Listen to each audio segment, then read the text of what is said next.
안녕하세요. 오늘 여왕개미와 함께할 책은 체온 1도가 내 몸을 살린다. 사이토 마사시 지음, 나라원 출판사입니다. 지은이 사이토 마사시는 뉴욕주 의사로 종양내과 전문의입니다. 다른 저서인 골프가 내 몸을 망친다는 국내에서 베스트셀러가 되기도 했습니다.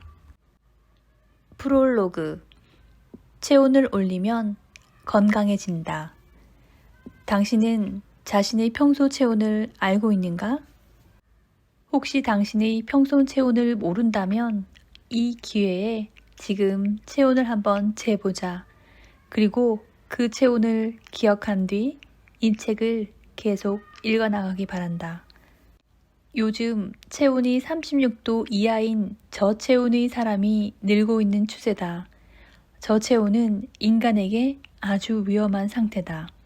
그러나 대부분 그 사실을 잘 알지 못한다.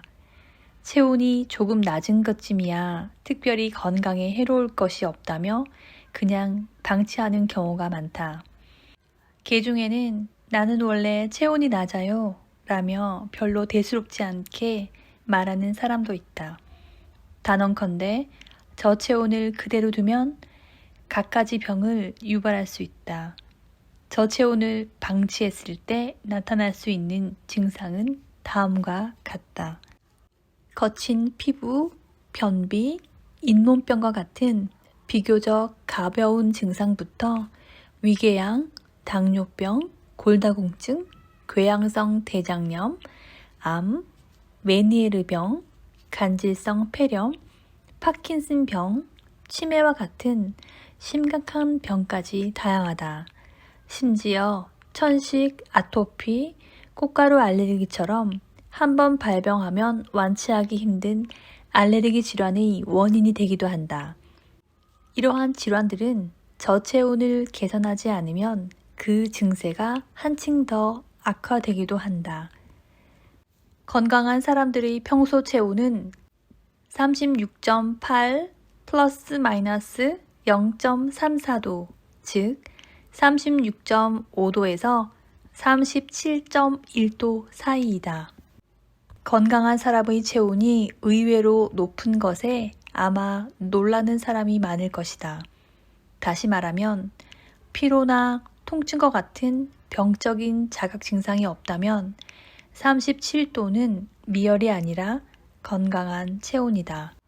의료가 발달하지 못했던 과거에는 고열은 죽음에 이를 수 있는 치명적인 상태였다.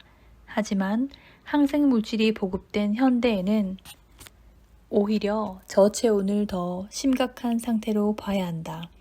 만약 당신의 평소 체온이 앞에서 말한 건강 체온의 범위를 밑돈다면 그것은 분명 몸이 보내는 위험 신호이다. 그렇다면 저체온 현상은 왜 일어나는 것일까? 저체온의 가장 큰 원인은 스트레스에 있다. 현대사회를 스트레스 사회라 부를 만큼 우리는 매일 많은 스트레스에 시달리며 생활하고 있다. 스트레스는 신체적, 정신적, 환경적 스트레스 등 여러 가지가 있지만 크게 나누면 경미한 일시적 스트레스와 몸에 해를 끼치는 만성적 스트레스가 있다. 우리 몸은 그러한 스트레스로부터 건강을 지키기 위한 두 가지 기능을 갖추고 있는데 하나가 자율신경의 균형이고 또 다른 하나가 호르몬의 균형이다. 면역체계와 호르몬 체계라는 두 기능이 제대로 작동해야 우리 몸은 스트레스를 해결하고 건강을 유지할 수 있다. 그렇지만 이 두 기능에도 한계가 있다. 극심한 스트레스가 오래 지속되면 교감신경이나 부교감신경이 지나치게 긴장해서 자율신경의 균형이 깨져버린다. 호르몬 균형을 관장하는 부신 역시 극심한 스트레스가 오래 지속되면 과부하가 걸려 코르티솔을 더 이상 분비하지 못한다. 자율신경의 균형이 무너지면 혈액순환이 원활하지 못하고 혈류장애로 인해 저체온이 된다. 마찬가지로 호르몬의 균형이 무너지면 세포가 손상을 받더라도 더디게 회복되고 그 결과 세포의 활력이 떨어져 저체온이 된다. 그러므로 체온은 이 기능들이 정상적으로 활동하고 있는지, 다시 말해 우리 몸이 건강한지 아닌지를 확인할 수 있는 가장 좋은 지표이다. 간단히 체온이 정상이면 면역 체계도, 호르몬 분비도 정상이다. 고체온은 체내의 이상현상을 정상으로 돌려놓고자 면역 체계가 가동된 상태이고, 저체온은 면역 체계의 기능이 떨어지면서 호르몬 분비에 이상이 온 상태다라고 말할 수 있다. 그렇다면 왜 체온이 낮으면 병에 쉽게 걸리는 것일까? 이것은 체온과 면역력이 매우 깊은 연관이 있기 때문이다. 체온이 1도만 내려가도 면역력은 30%나 떨어진다. 면역력이 떨어지면 박테리아와 바이러스가 침입해도 몸을 보호할 수 없고 면역 체계가 오작동으로 자신의 면역이 자신의 체조직을 파괴하여 병을 일으킨다. 또 저체온은 체내를 산화시켜 노화를 촉진한다. 아울러 건강한 세포는 저체온일 때 신진대사가 둔해지고, 반대로 암세포는 35도대의 저체온일 때 가장 활발하게 증식한다. 결국 저체온은 면역력과 저항력을 떨어뜨려 질병을 유발하며 그로 인해 몸속 환경이 나빠지면 한층 더 저체온이 되는 악순환에 빠지는 것이다. 그러면 어떻게 해야 평생 건강하게 살 수 있을까? 병들지 않고 나이 들지 않은 몸이 되기 위한 가장 간단하면서도 효과적인 방법은 바로 체온을 올리는 것이다. 내가 체온업 건강법이라고 이름 붙인 다음의 2가지만 실천하면 당신은 건강 100세를 누릴 수 있다. 그 2가지 방법은 체온을 일시적으로 올리는 것과 항상 높은 체온을 유지하는 것이다. 앞서 체온이 1도만 내려가도 면역력은 30%나 떨어진다고 했다. 그런데 반대로 체온이 1도 올라가면 면역력은 무려 500에서 600% 올라간다.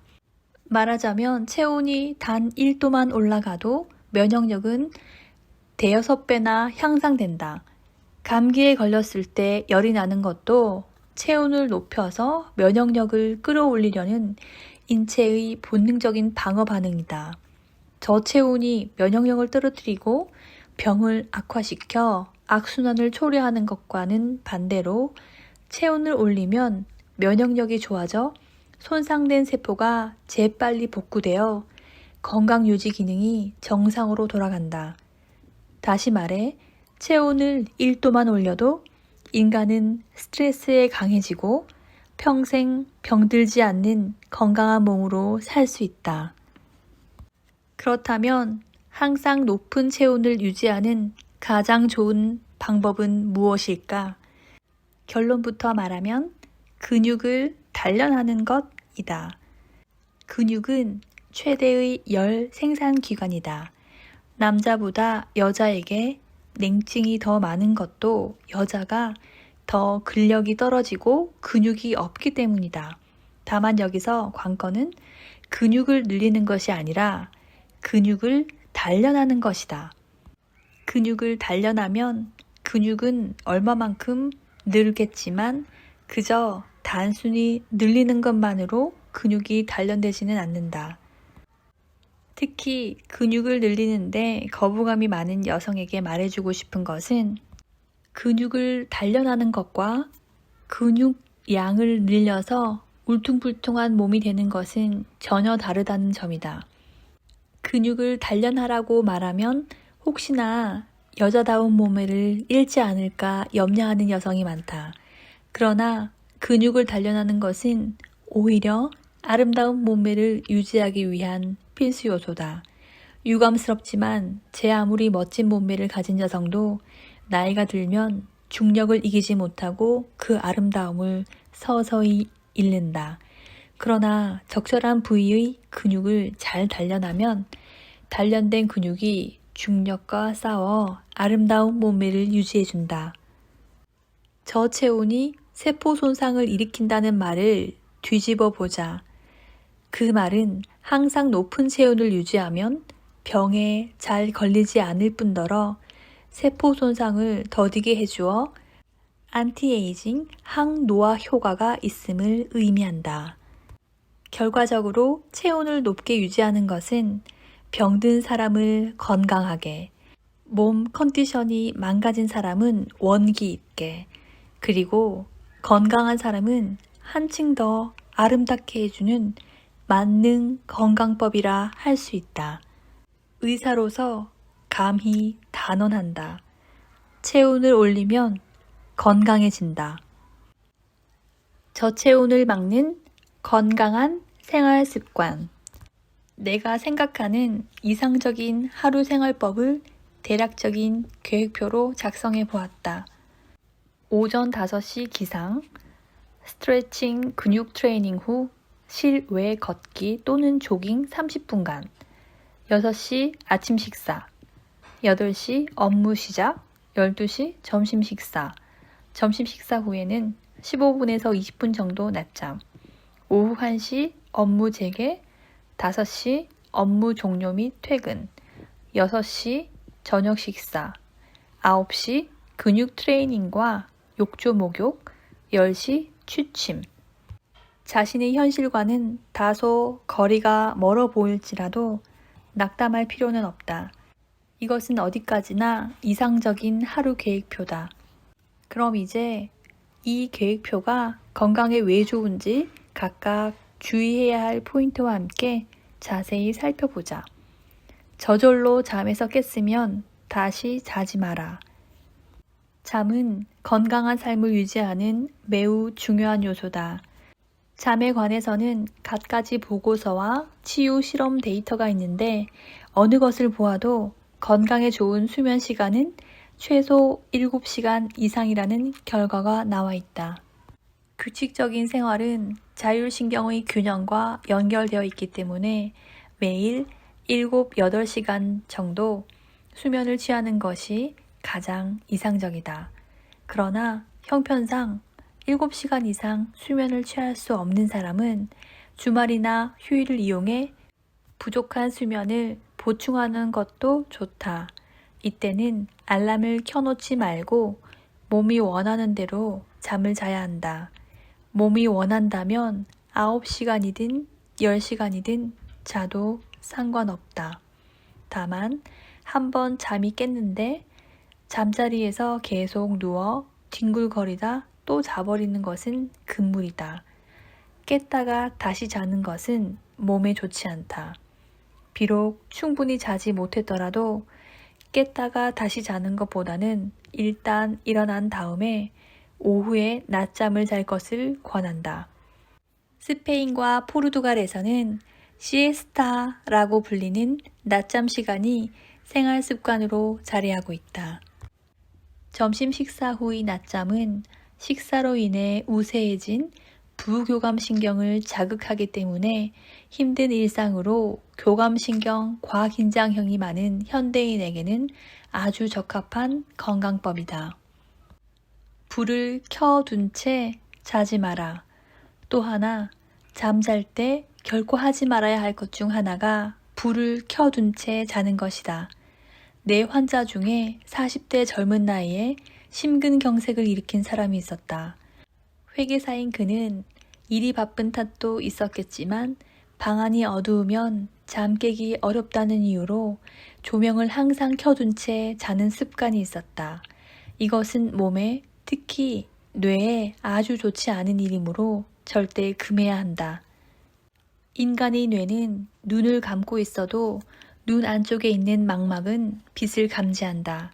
그리고 이 망막이 빛을 감지하지 못할 때 수면을 촉진하는 멜라토닌이라는 호르몬을 분비한다.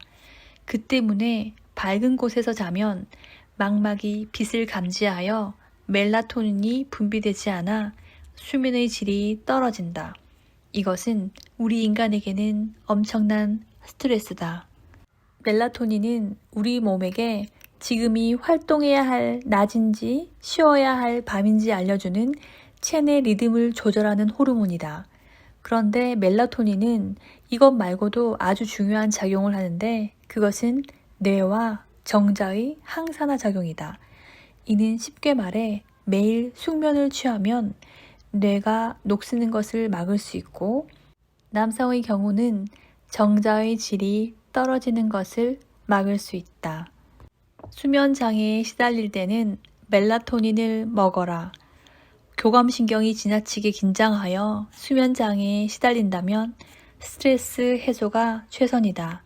더불어 상당히 과감한 생활 개선도 필요하다. 그러나 여러 가지 이유로 교감신경 과긴장으로 인한 수면 장애는 치료하는데 다소 시간이 걸린다. 치료 방법은 어쨌든 부교감신경을 자극하여 조금씩이나마 부교감신경을 단련하는 수밖에 없다.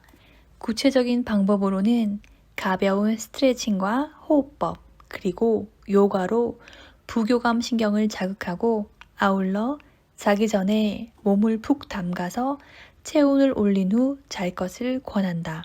그리고 수면 시간을 늘리는 것도 중요하다. 자는 동안에 부교감신경이 우세해지기 때문에 수면 시간을 늘리는 것은 곧 교감신경의 긴장을 완화시키는 결과로 이어진다. 체온이 올라가면 잠이 잘 오기 때문에 취침 전 욕조 목욕은 어떤 유형의 수면 장애라도 도움이 되는 추천할 만한 방법이다. 그리고 몸을 따뜻하게 만들기 위해서는 따뜻한 물을 마시는 것도 좋은 방법이다. 흔히 밤에 잠이 안 오면 따뜻한 우유를 마시라고 권한다. 하지만 취침 전에 칼로리를 섭취하는 것은 몸에 좋지 않다. 대신에 미지근하게 데운 물을 마시면 위장에 부담을 주지 않으면서 몸속 깊은 곳부터 따뜻하게 해주는 효과가 있어서 좋다. 미국에서는 수면장애 환자에게 약이 아니라 건강 보조제인 멜라토닌을 처방한다. 건강한 사람도 고령이 되면 새벽같이 잠이 깨는 사람이 많은데 그 이유는 나이가 들면서 멜라토닌 분비가 줄어들기 때문이다. 만약 해외 출장 등으로 시차 적응이 힘들거나 약을 복용할 만큼 수면 장애로 어려움을 겪는다면 차라리 멜라토닌을 복용하는 것이 낫다. 그러나 가장 중요한 것은 규칙적인 생활과 체온업 건강법을 활용해 평소 몸을 따뜻하게 유지하는 것이 수면 장애를 근본적으로 개선하는 길이다. 시차증에는 미니 단식을 활용하라. 평소 쾌면을 취하는 사람일수록 해외에 나갔을 때 시차증으로 고생하는 경우가 많다. 여기서 시차증이란 장거리를 단거리에 이동했을 때 체내 리듬과 주야 리듬 사이에 시차가 생겨 신체나 정신 기능에 변화가 오는 것을 말한다. 나도 해외에 자주 나가기 때문에 시차증 때문에 종종 애를 먹곤 하는데 그럴 때면 멜라토닌을 먹어서 체내 리듬을 조절하곤 한다. 그런데 최근 시차증 예방에 관한 아주 흥미로운 논문이 발표되었다. 하버드 대학교 연구팀이 수면력과 식욕을 주제로 발표한 논문에 따르면 인간은 14시간 동안 식사를 하지 않으면 자고 싶다는 수면욕보다 먹고 싶다는 식욕이 앞선다고 한다. 그리고 식욕이 수면욕을 앞설 즈음에 식사를 하면 체내 시계가 그 자리에 다시 맞춰진다고 한다. 이 성질을 이용하면 시차증을 간단히 고칠 수 있다. 구체적으로 방법을 얘기해 보겠다. 가령 일본에서 미국으로 갈 경우 비행기 직행편이라도 약 10시간이 걸린다. 그 사이 기내식을 전혀 먹지 않고 견디는 것이다. 이때는 잠을 자도 일어나 있어도 괜찮지만 식사만은 하면 안 된다. 14시간 동안 아무것도 먹지 않고 견딘다는 것이 조금 힘들겠지만 어쨌든 시차 적응을 위해서는 먹지 않고 견뎌본다. 그리고 미국에 도착해 정확히 일본에서 떠난 후 14시간이 지났을 즈음에 식사를 하면 그때 수면 스위치가 다시 맞춰져 시차로 고생하지 않고 쾌면을 취할 수 있다. 다만 비행기에서 내려 곧바로 식사를 하기 위해서는 오전 중으로 목적지에 도착하는 것이 좋다. 만약 밤에 도착했을 때는 먹고 바로 자면 몸에 독이 되므로 공복 상태로 자는 것이 바람직하다. 그리고 다음날 아침 식사를 하면 제2의 체내시계가 다시 작동돼 시차증을 방지할 수 있다. 다소 벅찰지 모르지만 미니 단식으로 생각하고 위장을 쉬게 하는 좋은 기회가 될 수 있으니 한번 시도해보기 바란다. 밤 10시에 자고 아침 5시에 일어나라. 이상적인 하루 계획표에서 기상시간을 오전 5시로 설정한 것은 이 시간이 부교감신경에서 교감신경 지배로 전환되는 시점이기 때문이다. 우리 인간의 체내 리듬은 인류의 오랜 역사 속에서 다듬어져 왔다. 아침 해가 떠오르면 활동을 시작하고 해가 지면 몸을 쉰다. 인류는 그처럼 태양의 리듬에 맞춘 생활을 몇백만 년이나 이어왔다. 따뜻한 물은 가장 좋은 건강 음료다. 아침에 눈을 뜨면 나는 제일 먼저 물을 500ml쯤 마신다. 우리 몸은 자는 동안에 땀 등으로 많은 수분을 잃는다. 또 잠에서 깨면 소변을 배설하여 노폐물과 함께 수분이 빠져나가 충분한 수분 섭취가 필요하다. 몸은 우리가 평소 느끼는 것 이상으로 양질의 수분을 필요로 한다. 그러니 적어도 하루에 1.5에서 2리터가량의 수분을 섭취하기 바란다. 다만 더운 여름철에도 찬물은 마시지 않는 것이 좋다. 찬물을 마시면 체온이 급격히 내려간다. 특히 아침에는 하루 중 가장 체온이 낮은 때다. 거기다 차가운 물까지 몸에 들어가면 체온은 더 떨어진다. 체온을 떨어뜨리지 않으려면 아침에는 물론이고 평소에도 상온의 물을 마시는 것이 바람직하다. 비가 오나 바람이 부나 매일 30분씩 걸어라. 아침에 일어나 따뜻한 물을 마셨다면 그 다음에는 식사 전에 운동을 하는 것이다. 이때는 조깅이나 걷는 정도의 가벼운 유산소 운동으로 약 30분 정도 하면 충분하다. 단 핵심은 아침 걷기를 습관화하는 것이다. 비가 오나 바람이 부나 매일 30분씩 걷자. 아침은 하루 중 체온이 가장 많이 떨어지는 시간대다. 그때 30분간 걸으면 개인차는 있겠지만 대략 체온이 0.7에서 1도 정도 올라간다. 이처럼 걷기를 통해 교감신경을 자극하고 체온을 단숨에 올려두면 그날 하루의 컨디션이 상당히 좋아진다. 더군다나 유산소 운동을 30분 정도 하면 그것만으로도 매일 8g의 내장 지방을 줄일 수 있으니 체중 관리에도 큰 도움이 된다. 남성이나 여성이나 나이가 들면 항문 주위의 근육인 괄약근의 힘이 약해진다. 이 근육이 약해지면 방귀를 낀다고 한 것이 변이 나온다거나 여성의 경우에는 오줌을 지리는 요실금에 시달린다. 걸을 때 항문을 의식적으로 조이면 괄약근을 단련하는 효과가 있다. 이것을 계속하다 보면 아침 걷기만으로 요실금이 개선될 수 있다. 젊은 사람도 괄약근 운동을 하면 처진 엉덩이를 올려주는 힙업 효과가 있으니 꼭 실천해보자.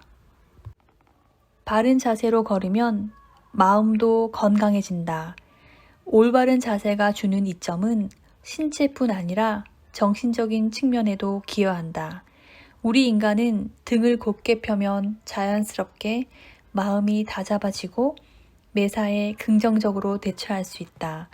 이러한 심리적인 측면은 그 사람이 실제로 사회에 나가 실력과 능력을 발휘할 때 아주 중요한 역할을 해준다. 우리의 정신과 마음 상태는 매일매일 달라진다. 좋을 때가 있으면 나쁠 때도 있게 마련이다. 하지만 사회에서는 그 사람의 마음 상태가 어떻든 간에 한 명의 프로로서 항상 실력 발휘를 해야 한다. 그 때문에 소위 인류라고 불리는 사람들은 모두 자신의 마음을 긍정적인 상태로 유지하고자 노력하는 것이다. 매일 아침 사과와 당근 주스를 마셔라. 걷기가 끝나면 이제 아침 식사를 한다. 아침 식사 메뉴는 반드시 이것이 아니면 안 된다는 것은 없지만 되도록 신선한 과일과 야채를 섭취하는 것이 바람직하다. 독신 남성의 경우 아침부터 과일을 깎거나 야채 샐러드를 만드는 것이 귀찮고 번거로워 계속하지 못할 수도 있다. 그렇다면 과일 야채를 섞어 생주스로 만들어 마시기를 권한다. 신선한 야채나 과일이라면 무엇이든 상관없다. 종류는 많으면 많을수록 좋고 녹황색 채소를 중심으로 깨끗이 씻어 껍질째 주석이에 넣고 간다. 시금치처럼 떫은 맛이 있는 것도 소량 정도 넣고 그대로 넣어도 된다. 과일이나 야채가 신선하면 더할 나위 없이 좋지만 가격이 비싼 철이나 바빠서 쇼핑 갈 시간이 없을 때는 냉동된 것을 사용해도 상관없다. 중요한 것은 매일 계속해야 하는 것이다. 그리고 주스에 반드시 넣어야 할 것이 있다. 그것은 바로 사과와 당근이다. 사과는 반 개, 당근은 작은 것 1개 또는 큰 것은 반 개가량 넣는다. 사과와 당근을 권하는 이유는 맛이 좋기 때문만은 아니다. 우리 몸속의 독소를 제거해주고 면역력을 높여주는 효과가 있다. 아침 식사로 생주스를 마시면 다이어트에도 효과가 있다. 내 경우에는 에너지를 과잉 섭취하면 컨디션이 저하되어 아침 식사로 생주스를 200ml에서 300ml 정도만 마신다. 만약 주스만 마셔서 배가 고파 못 참겠다는 사람은 주스를 마신 뒤 가벼운 아침 식사를 해도 좋다. 저녁 식사를 하고 4시간 뒤에 자라. 우리의 식탁은 최근 30년 사이에 많은 변화가 있었다. 특히 식탁에 오르는 음식들이 아주 다양하고 풍성해졌다. 그러나 풍성해진 것은 좋지만 아침, 점심, 저녁으로 차려지는 세끼 식사 전부 먹는다면 대사증후군이나 당뇨병에 걸릴 위험이 높다. 그런 의미에서 하루 중 아침이나 저녁 어느 한 끼를 앞서 말한 생주스로 대신하는 것은 건강을 유지하는 데 효과적인 방법이다. 참고로 나는 아침에는 생주스만 마시고 그 다음에는 이른 저녁 식사를 보통의 양으로 먹어서 하루 2끼 식사를 하고 있다. 식생활에 있어서 가장 강조하고 싶은 것은 취침 전 4시간 동안은 아무것도 먹지 말라는 점이다. 위에 음식이 남아있는 상태에서 잠이 들면 성장 호르몬이 분비되지 않기 때문이다. 성장 호르몬은 뼈의 길이 성장과 근육의 증가 등 성장을 촉진하는 작용을 하는데 그 과정에서 지방을 분해하고 단백질 합성을 촉진한다. 이러한 성장 호르몬은 잠들고 나서 30분이 지나면 분비가 시작된다. 예부터 잠을 잘 자는 아이가 잘 큰다는 말이 있다. 실제로 잘 자는 아이는 그만큼 성장 호르몬 분비가 활발해서 뼈와 근육이 잘 자란다. 단 수면 중에 성장 호르몬을 왕성하게 분비시키려면 공복 상태로 자야 한다는 것이 조건이다. 토마토에는 스트레스 완화 성분이 풍부하다. 토마토는 항산화 물질이 많아 노화를 예방해준다. 더불어 토마토에 있는 감마 아미노산, 가바라는 성분은 스트레스 완화 외에 성장 호르몬 분비를 촉진하는 효과가 있어 노화를 늦추는 관점에서도 적극 권장할 만한 식품이다. 욕조 물 온도는 반드시 41도로 설정하라. 이상적인 하루 계획표에서 자기 전에 욕조 목욕을 설정했는데 그 이유는 몸이 따뜻한 상태에서 잠자리에 들면 성장 호르몬이 더 잘 분비되기 때문이다. 그러니 목욕을 하려면 하루 중 잠자리에 들기 전에 하는 것이 좋다. 수면 중에 성장 호르몬 분비를 최대한으로 늘리려면 욕조에 들어가기 전에 5분가량 근육 트레이닝을 하면 더더욱 효과적이다. 근육 트레이닝과 욕조 목욕 그리고 수면으로 이어지는 세 단계는 성장 호르몬 분비를 촉진하는 최상의 방법이다.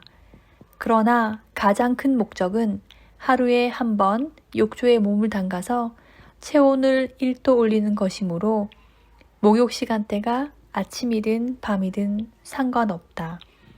자신이 생활 리듬에 맞춰 편한 시간에 따뜻한 물에 담긴 욕조에 몸을 담그면 된다. 욕조에 10분가량 몸을 푹 담그면 대략 체온이 1도가량 올라가기 때문에 더 오래 할 필요는 없다. 그보다 중요한 것은 매일 욕조 목욕을 하되 하루에 한 번 체온을 1도 올리는 습관을 들이는 것이다. 가장 이상적인 욕조의 물 온도는 41도다.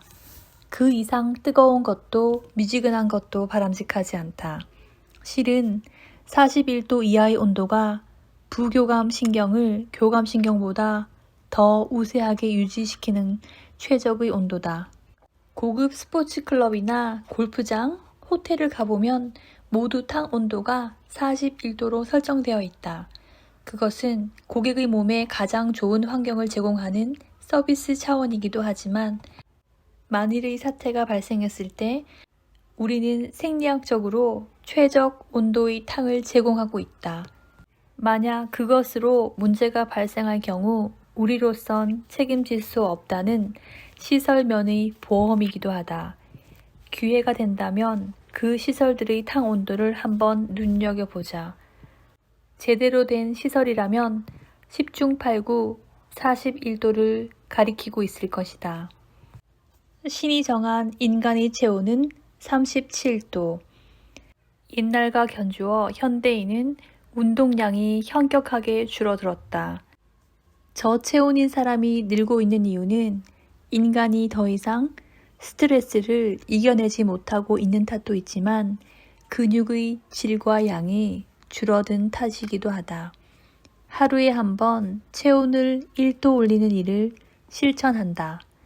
근육을 단련하여 체온을 서서히 높여갈 수 있게 생활한다. 체온을 올리면 건강해진다. 결국에는 그것이 행복으로 이어진다. 내가 이 책에서 전하고 싶은 것은 이 한마디에 전부 담겨 있다. 감사합니다. 책을 소장하셔서 좀 더 디테일한 방법들을 배우시기 바랍니다. 여왕개미였습니다.